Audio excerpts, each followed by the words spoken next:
And it's an international competition. They want to have someone represented from every single continent. I was there for 2 months in 2011. The objective of the program is to have a cross-cultural experience. It's to bring people who would otherwise not be together. It's to learn from each other, and it's to learn from experts. They bring experts in from all over. Their faculty is like stellar. We learn the theory about peace building, and then we go out into the field and we see how those theories are applied. And Rotary's idea is, just like they address polio, they want to bring peace. They want to shift things in the world. And this program is an excellent start. When we went up to northern Thailand and we were at the border between Thailand and Myanmar, formerly known as Burma. So these are hill tribe people who were living in the hills when they drew the lines, when the states decided where the lines would fall. And so these folks aren't necessarily reading the newspaper. They're certainly not connected into the internet. And so they were left out. These are people that are marginalized and don't have a nation. They are stateless individuals, because their families didn't come down and register them. So now they have no documents, they can't work, and they're not particularly welcomed on either side. As stateless individuals, there's no one to represent their cause. There's no one to advocate for them, which makes them a very vulnerable population. They will purchase a work contract for their children.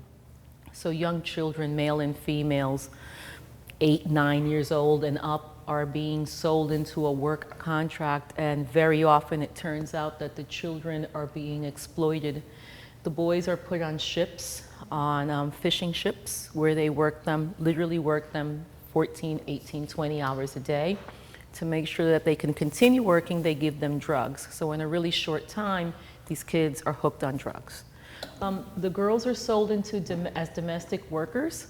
And very early on will find themselves working in prostitution and finding themselves being sold over and over and over again.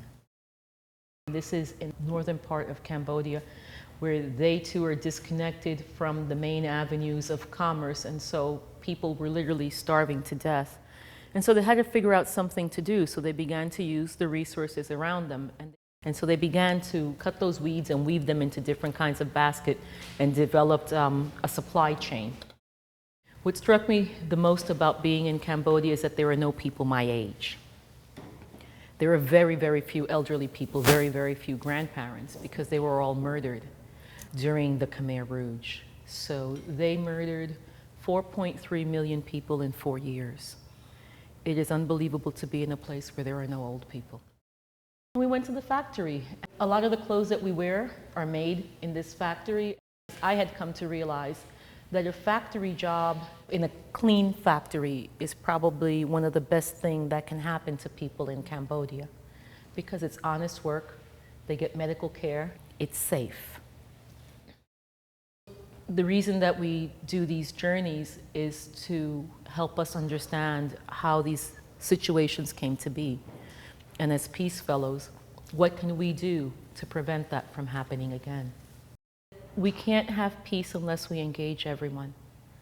And that we have to engage people from a very deep and profound way and address people's basic needs. We're never going to have peace while we have people starving in the streets.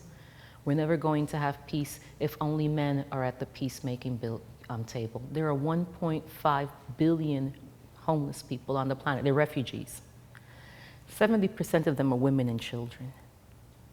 They have no shelter, there's no lights, there's no water every single day. We can change that.